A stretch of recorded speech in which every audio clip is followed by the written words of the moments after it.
Bismillahirrahmanirrahim.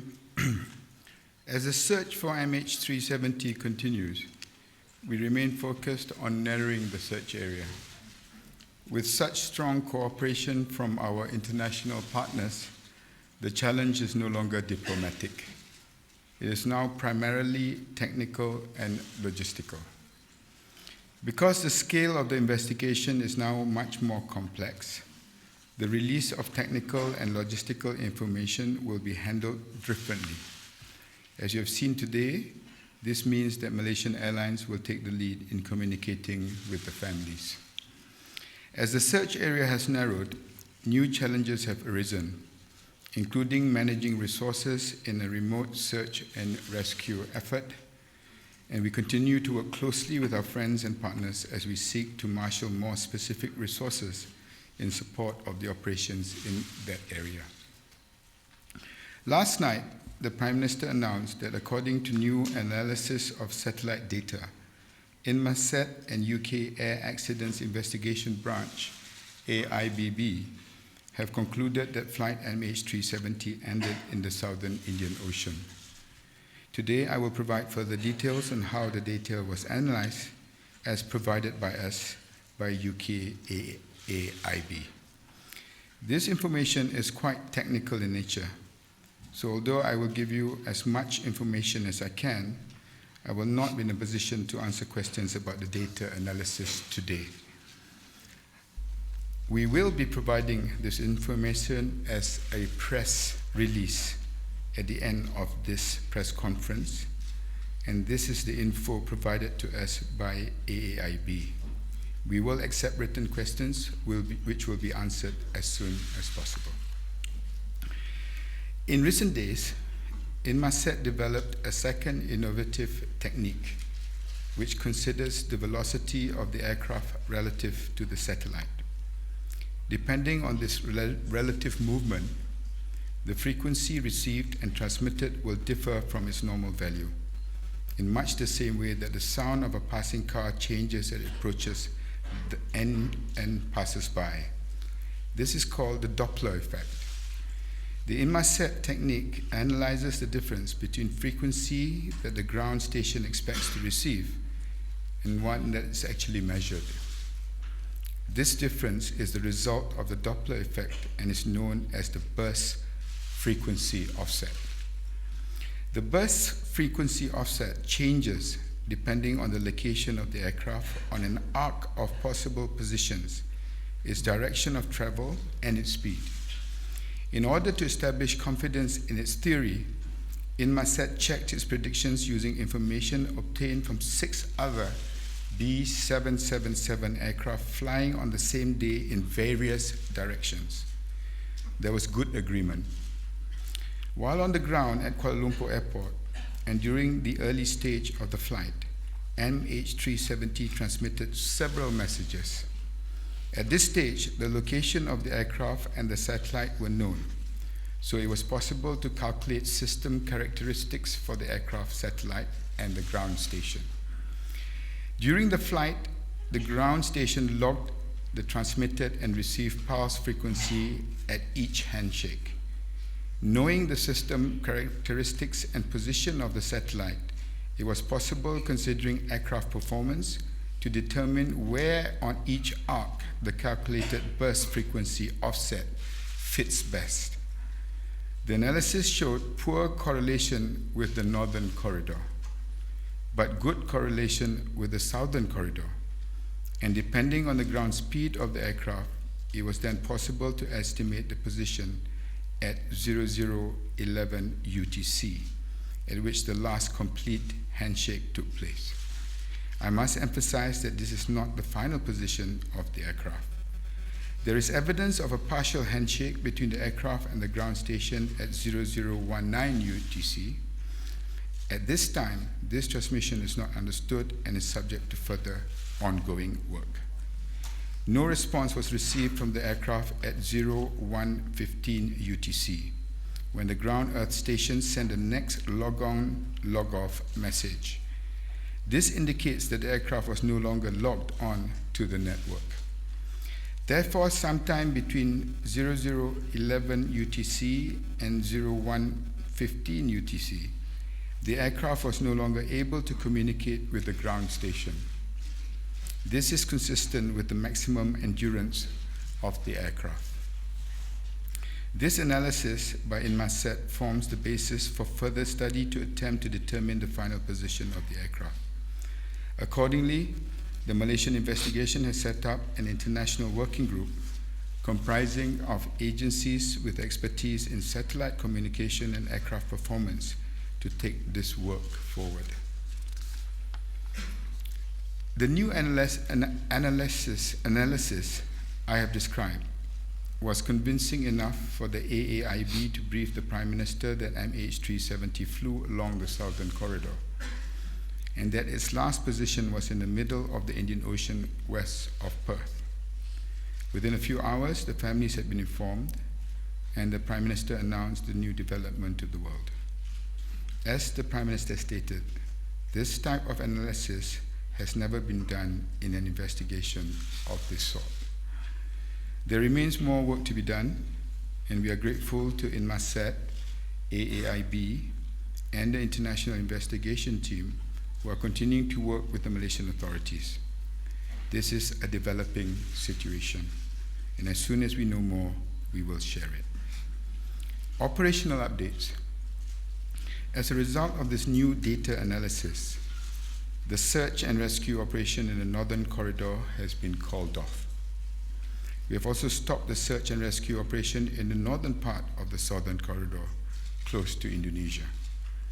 All search efforts are now focused in the southern part of the southern corridor, in an area covering some 469,407 square nautical miles, and this is as against 2.24 million square nautical miles, which was announced on 18th of March.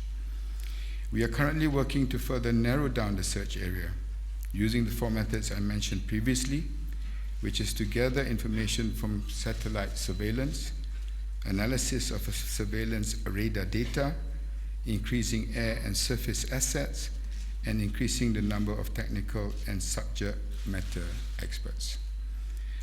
On the assets deployed, 2 Korean aircraft left Subang Airport for Perth this morning to help the multinational search operation. No flights from Perth to the search area took place today due to bad weather. 6 Chinese ships are currently in the search area. They are expected to arrive within the vicinity of MH370, last known position, by tomorrow morning. This ship includes the icebreaker Zulong. HMAS Success is also currently in the search area. The American towed Pinger Locator, an instrument that can help find a black box, is currently en route to Perth and will arrive tomorrow. The system will be fitted into the Australian ship Ocean Shield, which is due to dock in Perth on the 28th of March. The Ocean Shield, fitted with the towed Pinger Locator, is due to arrive in the search area on the 5th of April. Ladies and gentlemen, the new analysis shared with investigation by Inmarsat and the AAIB has focused our efforts on the southern part of the southern corridor. Although yesterday's news was incredibly hard for the family members, as our Prime Minister said, it was released out of a commitment to openness and respect for the relatives, 2 principles which have guided us in our investigations. Thank you. Okay, ladies and gentlemen, the floor is now open for question and answer session. We will start with the local media first and then followed by the international media. Okay, I'll have it from the 3rd row, please. Based on the mass report... Excuse me, your name and the establishment. My name is Christine, I'm from The Star. Based on the mass PC earlier, there was reports that there were credible evidence that all lives were lost. May I know what are the credible evidences? Apart from that, is the government going to provide any monetary support to the family members of the passengers? And the last question is, how much is the flight insured for? And how will it cover this tragedy? Thank you.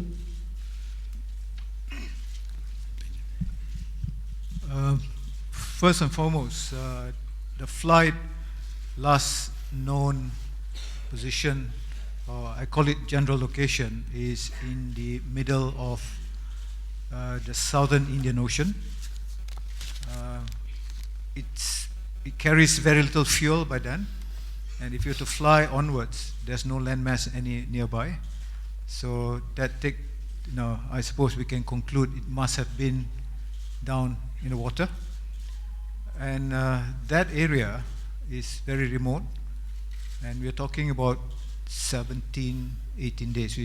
Yesterday was 17th day, today is the 18th day. For anyone to survive that long is extremely, extremely remote.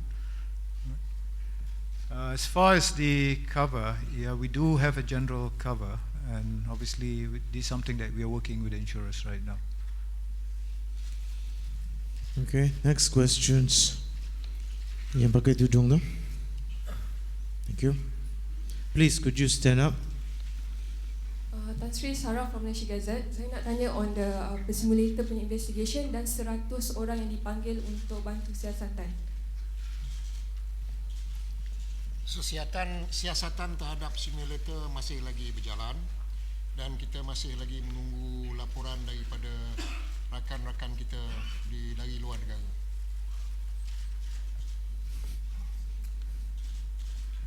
Cepat, ya. Thank you. Yes. Dr. Sri. Excuse me, you're from? I'm from Guangming Dailies. I want to ask that, Dr. Sri, which country will Malaysia will still lead the investigation team on this matter? I mean, because it's nearby Australia, right? So Malaysia will still lead this team? We have always maintained that we are coordinating the search and rescue from the start. It involves 26 countries, it involves many vessels and aircraft. And we have been very lucky that so many countries have been forthcoming in supporting our efforts. We've also designated quadrants for countries to lead. And here and in Parliament earlier, I have stated on record our gratitude to Australia because the satellite images, whether it is from the French, Chinese, or from the Australians, were in the quadrant in which Australia was to lead. Earlier on, Indonesia was supposed to look at the quadrant next to it because on the southern corridor there are only two countries that has got a land mass there.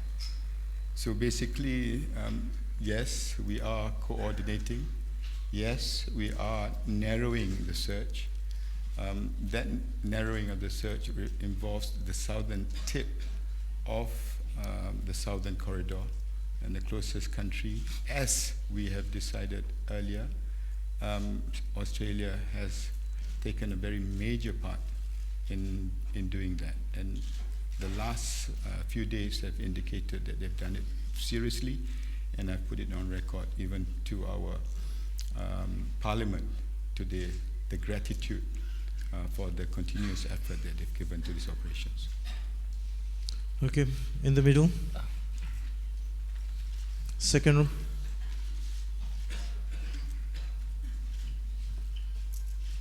Dato' Sri Sofia daripada Berita Harian. Seperti yang kita ketahui, pesawat Air France mengambil masa 2 tahun untuk dikeluarkan sepenuhnya daripada dasar lautan. Jadi sekiranya benar MH370 berada di dasar laut di kawasan yang dimaksudkan pesawat itu berakhir perjalanannya, adakah kerajaan akan tetap meneruskan misi mencari pesawat itu walaupun sekiranya negara-negara lain menarik diri? Tetap. Dan kita akan teruskannya bersandarkan kepada kepakaran daripada pakar-pakar daripada pasukan Perancis, dan dalam hal ini saya telah pun berjumpa dengan mereka cara bagaimana dan cabaran yang mereka terpaksa lalui dalam masa 2 tahun mencari kotak hitam yang diperlukan.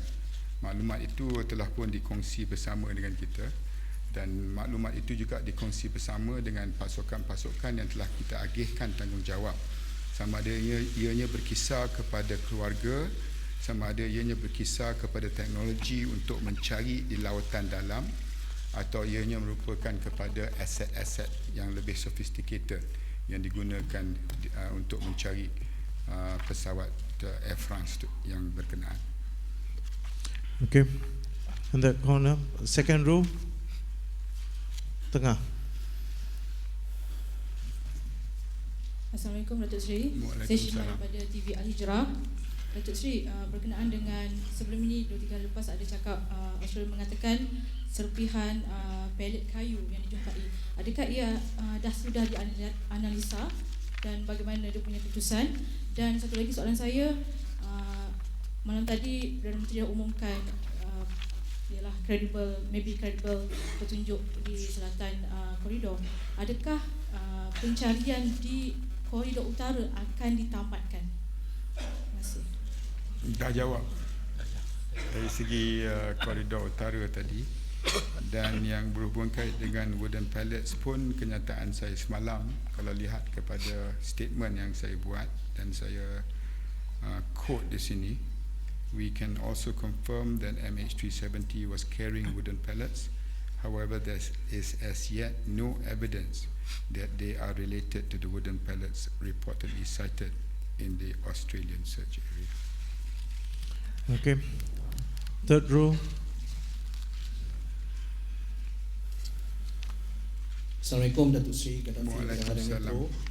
Sebelum tu saya dan juga rakan-rakan media yang membuat liputan dari hari pertama juga ingin berkongsi kesedihan, mengucapkan takziah kepada seluruh penumpang dan juga pasukan siasatan yang bekerja keras selama ini. Soalan saya, semua sedia maklum apa yang berlaku di Beijing hari ini, ketegangan keluarga yang tidak berpuas hati dan sebagainya. Jadi apakah respon daripada pasukan siasatan juga kerajaan terhadap untuk menenangkan mereka dalam situasi ini? Seperti saya sebut tadi, struktur baru yang kita nak lakukan seperti PC yang dibuat oleh MAS tadi, hal-hal yang ada kaitan dengan keluarga akan diberi tumpuan kepada MAS.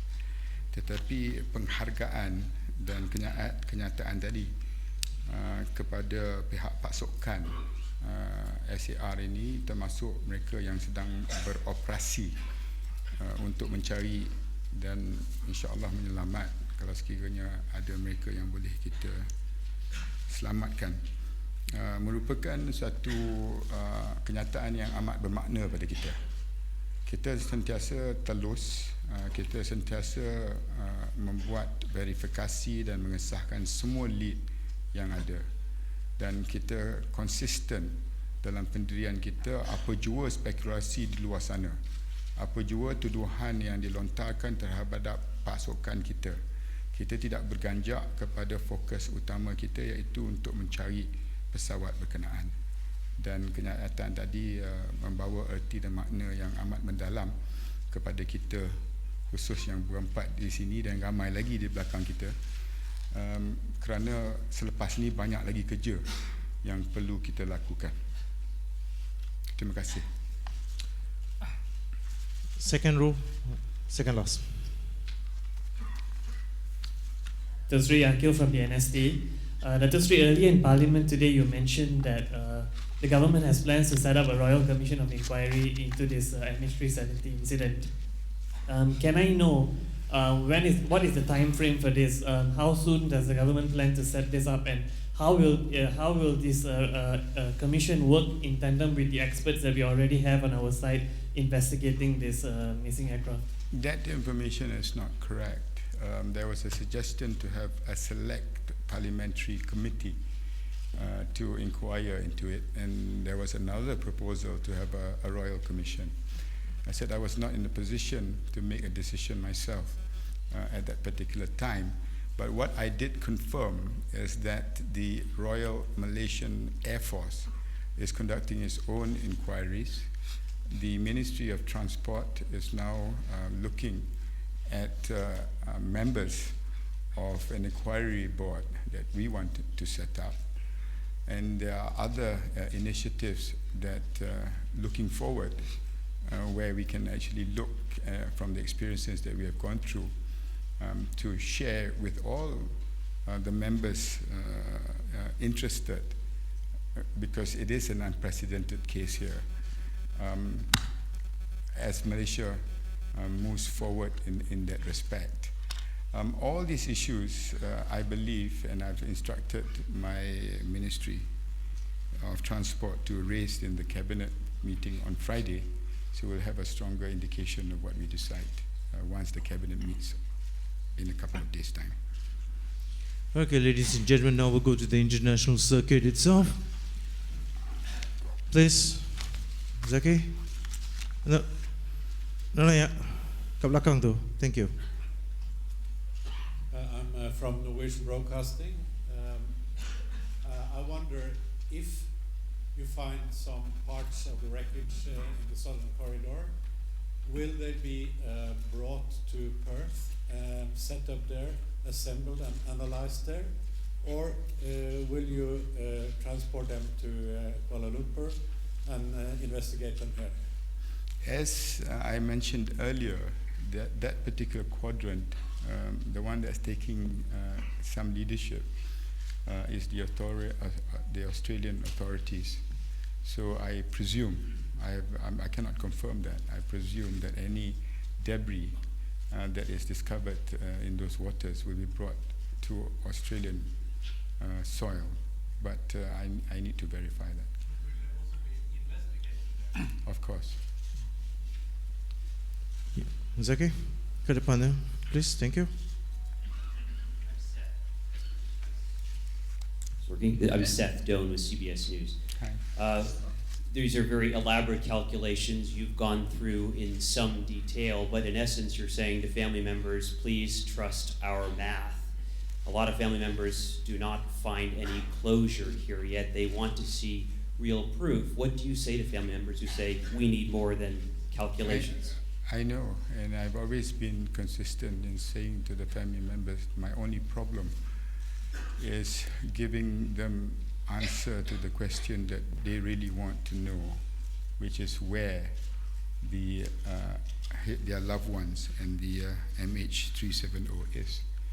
And until we can find the debris, and then we can confirm that the debris is from MH370, it is very difficult for me to have a closure for the families.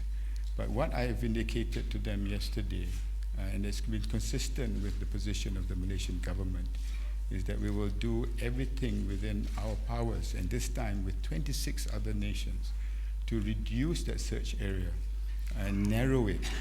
And as I stated in my statement earlier, by not focusing on the southern corridor, we have in fact narrowed the area from millions of nautical miles to hundreds, though it's still a huge task. But the narrowing of it, hopefully, and I'm an optimistic person, and whenever there is hope, even if it's against hope, we will do whatever it takes. And if the weather clears, then the search will continue for the debris, and hopefully that it will link up to the MH370, and then we can start answering that one question that they really want to know. First room. Yes, thank you. Hi, Jigga. Sir, could you tell us briefly the kind of investigation you're doing into this missing plane that crashed, and are we getting closer to what happened? Well, I think investigations and discussions from experts from all over the world, we are monitoring very closely. But I've been very consistent that a lot of these questions can be answered if we find the black box. And oh, you're talking about the 4 areas. The 4 areas that he's been looking at. Maybe you should repeat your 4 areas, Tanjung.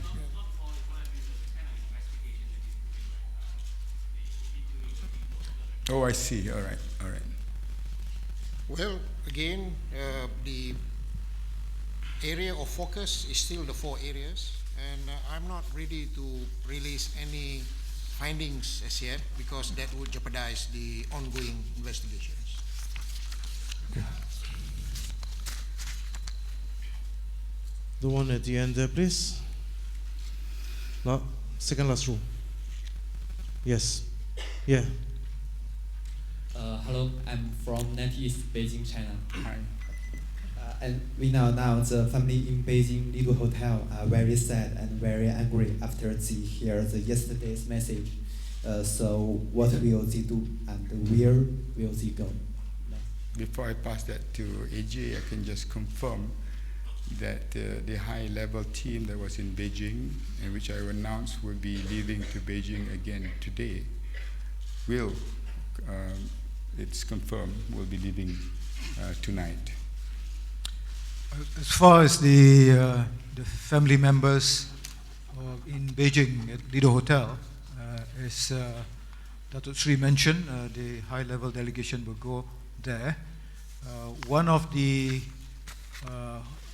things which I think they want to know is more detail, and the fact that yesterday's announcement did not carry much detail. Therefore, everybody is speculating we are holding back information. But I think with the high-level delegation going there to explain to them, I hope that will, that will satisfy them in terms of why the current actions are being taken in terms of concentrating in the southern corridor. I was also told that certain questions were forwarded to this high-level team that came back and discussed on what information that can be released to them, and they will do that as soon as they arrive Beijing after leaving Kuala Lumpur tonight. And secondly, the press release relating to the information that has been given to us by AAIB, which is much more detailed than what I've stated, that will be brought to the families in Beijing so that they will understand how we have actually narrowed the search to the southern part of the southern corridor.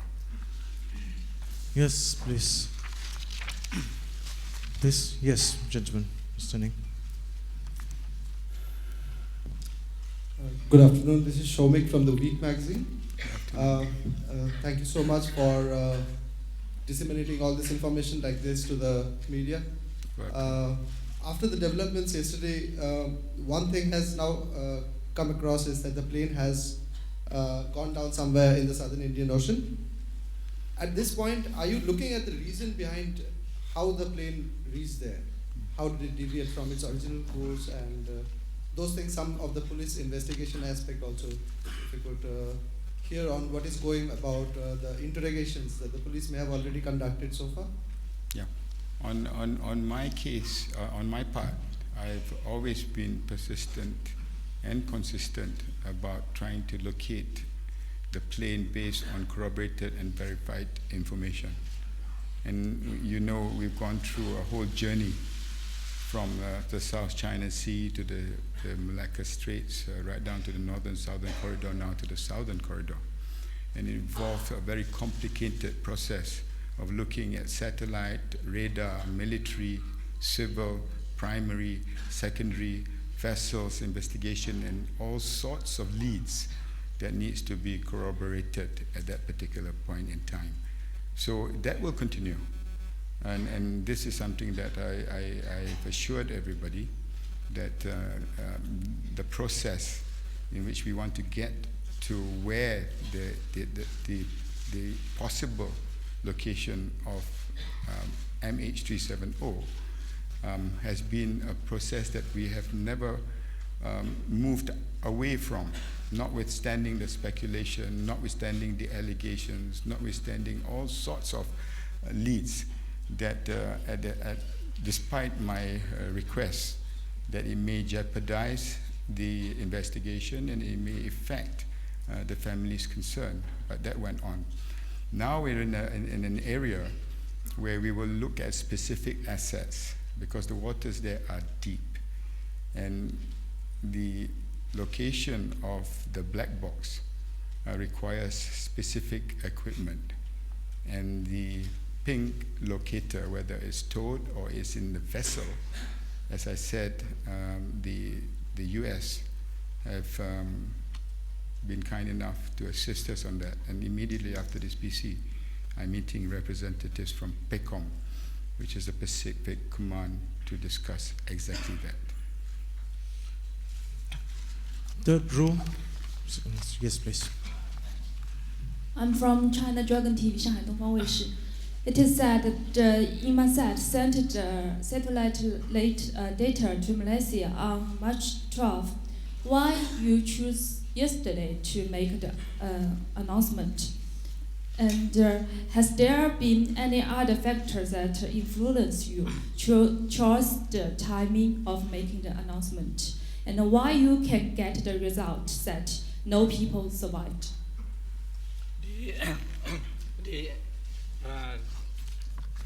The information we got from satellite, yes, came at 12 March, but we just got the 6th handshake, and we have to look at that, and we shared that information with our US team, and the US team have to correlate the information and digest it, and from the result of the analysis of the US team together with the FAA team, they come out with the two corridors, north and south, which was announced by the Prime Minister on the 15th of March, Saturday.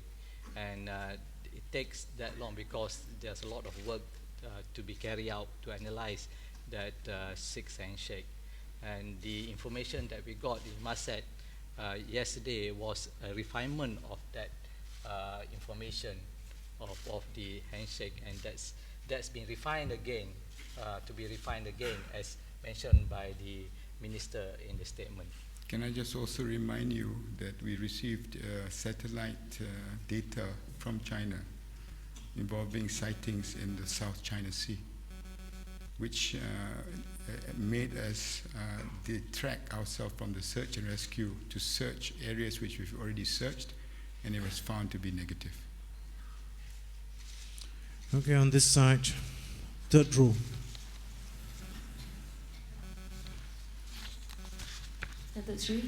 I'm Eileen from the Associated Press. Hi. So from the latest analysis of the satellite data, can you, what does it say about the flight pattern? Was the plane flying at a consistent height, altitude, or was it going in a straight line? Can you please shed more light on this? Thank you. The detail of the of the analysis. I lost my voice. The detail of the analysis will be in the press release, as we will distribute to all media at the end of this press conference. So if you have any question pertaining to the report, please write to us, and we will answer to you in writing.